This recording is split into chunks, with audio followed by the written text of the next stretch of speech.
भारत के व्यावसायिक जगत में विक्रम राजवंशी एक जाना पहचाना नाम था। उनकी company Rajvanshi group of industries देश की सबसे बड़ी कंपनियों में गिनी जाती थी। लेकिन जितनी ऊंचाई उनकी कंपनी ने पाई थी, उतनी ही रहस्यमयी उनकी जिंदगी थी। विक्रम अपने व्यापारिक फैसलों के लिए जाने जाते थे, निर्दयी, चालाक और दूरदर्शी। उन्हें शतरंज खेलना बेहद पसंद था और वे इसे सिर्फ खेल नहीं बल्कि जीवन का सबसे बड़ा सबक मानते थे। लेकिन उन्हें नहीं पता था कि उनकी अपनी जिंदगी भी एक शतरंज की बिसात बनने वाली थी। एक दिन विक्रम के कार्यालय में रवि वर्मा आया, जो एक और सफल व्यापारी था। लेकिन रवि का स्वभाव चालाक और क्रूर था। दोनों एक दूसरे के कट्टर प्रतिद्वंदी थे।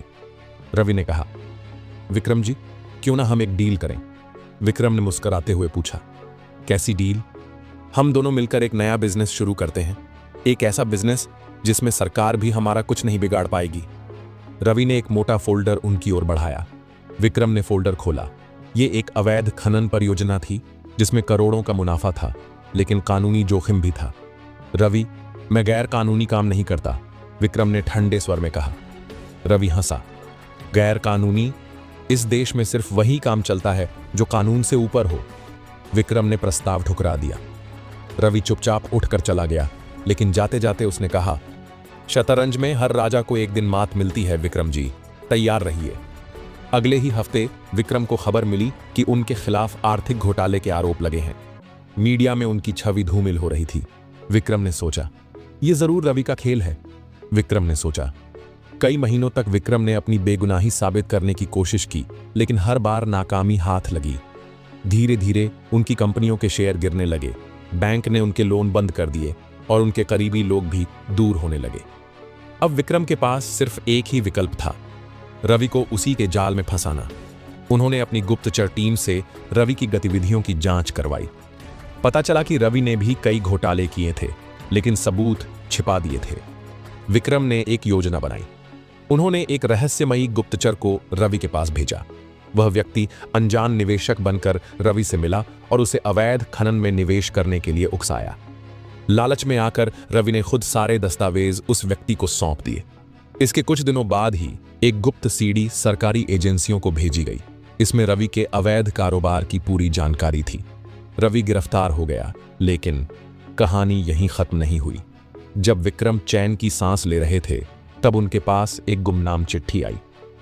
जो चाल तुमने रवि के खिलाफ चली, वह तुम्हारे ही खिलाफ खेली गई थी।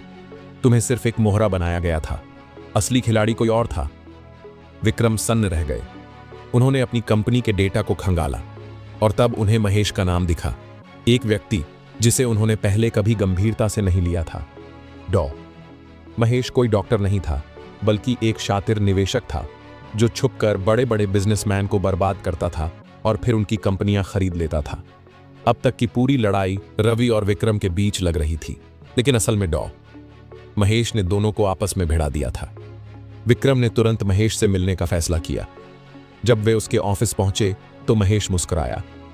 विक्रम जी, शतरंज में राजा हमेशा खुद को सबसे चालाक समझता है, लेकिन असली खेल वह होता है जो पर्दे के पीछे से खेला जाता है। विक्रम को समझ आया कि वह कितनी बड़ी भूल कर चुके थे। उनकी पूरी संपत्ति, उनका बिजनेस, उनकी प्रतिष्ठा, सब कुछ अब महेश के हाथों में था। विक्रम ने गुस्से से कहा, तो यह सब तुम्हारा खेल था?